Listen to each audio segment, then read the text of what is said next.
Hello listeners, this video discusses Jonathan Swift's A Tale of a Tub. Jonathan Swift was an Anglo-Irish. He is a satirist, author, essayist, political pamphleteer. Political pamphleteer is an historical term for someone who creates or distributes pamphlets. He is also an Anglican cleric who became Dean of St. Patrick's Cathedral, Dublin. Let us see the major works of Jonathan Swift. A Tale of a Tub is his most remembered works.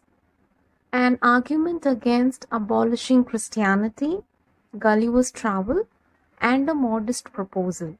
Encyclopedia Britannica regarded Jonathan Swift as the foremost prose satirist in the English language. Let us now see the prose parody, A Tale of a Tug. This was his major work, which he wrote between 1694 to 97. This work was published by John Nutt in the year 1704. The meaning of parody is a creative work which is designed to imitate, comment, or to mock a specific subject in a satirical form. This prose parody is a satire which highlights religious and problems of the church. This prose parody of Jonathan Swift is regarded as an attack on religion. This work has a satirical story, and in between it has digression. Digression means a temporary shift from the main topic. Swift makes this digression and story together because he includes many concepts in between. So the story has four characters. One is father. Father has three sons. Peter, he is the oldest one. Martin, he is the middle son. Jack is the youngest son. His three sons represent the historical characters. The eldest son, Peter, he is represented as first pope, who is from Roman Catholic. He is Saint Peter. The second son, Martin, he represents German religious leader, Martin Luther King. Martin Luther King gives importance to Protestantism and Church of England. So he represents the Anglican churches. The third boy, Jack, he is the youngest son. He represents French theologian John Calvin. John Calvin supports Puritanism. He developed Christian theology and also a founder of Calvinism. He supports Baptist, Presbyterian, Quakers, Anabaptist, etc. The father character in this tale represents Bible. Before the tale begins, Swift writes two names before he starts the tale. He says that this tale he dedicates to John Lord Saw and to his tutor, Prince Posterity. Swift also refers some of his contemporary writers, John Dryden, Nahum Tate. And in the preface of A Tale of a Tub, Swift gives his explanation for naming this tale as A Tale of a Tub. Now his explanation goes like this. When the sailors are at the sea, the whale, if it comes to attack them, those sailors in the ship or a small boat, they throw empty tubs which is on the boat. So by this the sailors try to stop the whale from attacking them. The whale also moves and turns to another direction. So this is the explanation that he gives in the preface section. As Swift begins the tale, he says that the whale refers to Thomas Hobbes. Thomas Hobbes is an English philosopher who is considered as one of the founders of modern political philosophy. His popular work is Leviathan, which he writes in the year 1651. Now the tale starts with a derision. As I said, derision is a temporary shift of a subject from the main topic. When he begins derision, Swift talks about the process of writing. He says that there are many sources of writing manuscripts where the contemporary written manuscripts are of poor quality. He mentions three categories. One is the fulfit, which represents the dignified form. Second is the ladder, that represents British custom. The third is the stage itinerant, that represents the great centenary of the oratorical school. Now he has some comparison for all of these. For the first one, fulfit, that is the dignified form, he compares this fulfit with spiritual writers. For the second one, the ladder, that is British custom, he compares poets and political pamphleteer writers. Pamphleteer means a person who writes pamphlet, especially who writes political subjects. So Jonathan Swift itself is a political pamphleteer. The third one is the stage itinerant. So as I said, they represent the great centenary of the oratorical school. In this stage, he talks about the importance of stage, which is the performance of a showman, because a snowman has to use many techniques to control the gathering. So for this stage of itinerant, Swift compares the presenters to the writers. He compares oratorical school with wits and satirists. He then says that the writer must have some qualities to control the readers, like how a showman has techniques to control the gathering.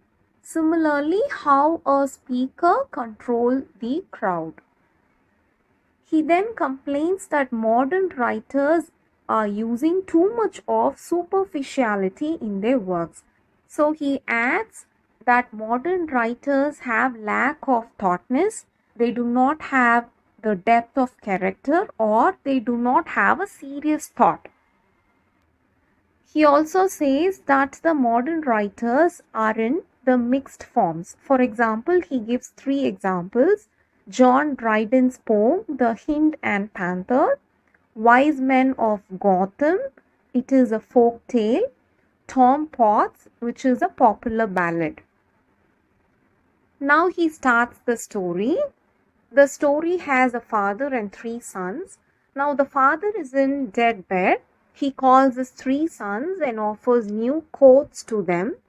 He also gives a will along with it. In the will, he says that they must not alter the coat and they have to keep the coat in a very careful manner. And if they follow this, the coat would stay with them.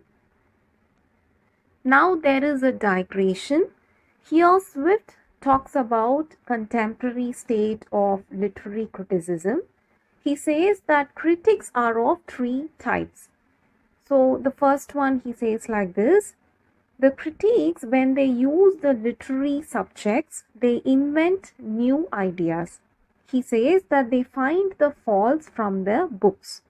So that is the first type of critique. The second one is a critique who refer ancient text and old text. They give importance to ancient text. The third critique is the critique who are noblest and who see the heroic spirit, because they notice the finest errors in works. They only highlight the finest errors.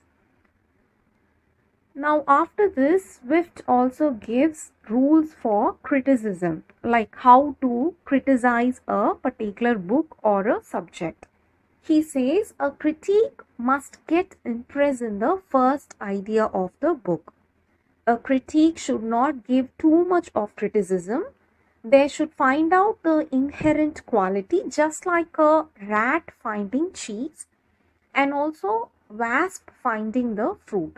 So he gives a comparison of rat and wasp here. So similarly, a critique will find a good writer. A critique will find a best writer. He says that a criticism must give importance to reader's choice. Now the digression ends, the story starts. Just as the father expects, the sons also behave like that. The first son, Peter, he changes his name as Lord Peter because he says himself that he is a learned brother. He lives a lavish lifestyle. Like he has started many businesses like inventions, investment, colonial ventures, whispering office, livestock rearing. So, by doing all this, he becomes famous and he becomes a rich man. Now, after becoming a famous personality, he expects his people to call him as Lord, Emperor, or Father. Also, he expects people to call him as God Almighty. Now, in this case, Peter invites his brothers to eat mutton, but he only provides bread slices to his brothers. Now, the brothers question and quarrel to him, asking that he has called them that he will provide mutton, but he did not provide mutton as he promised. In return, Peter also gets anger and orders his brothers to go out of their house. Now digression starts. Here Swift, he criticizes Homer's writings. He says that Homer's writings are scientifically inaccurate because it fails to refer the teachings of Church of England. He then says that his writing will certainly address many things that Homer has ignored, that Homer's writings has ignored. He also says that modern writers lack knowledge and learning that reflects in their work. Now the story starts. The brothers get exiled from the house. They start to mend the coat that their father gave them. The second boy, Martin, he removes the lace and embroidery work without damaging the coat. Martin says that his intention is not to anger his brother Peter, but to safeguard the court. Now, this act refers to Martin Luther King's Protestantism.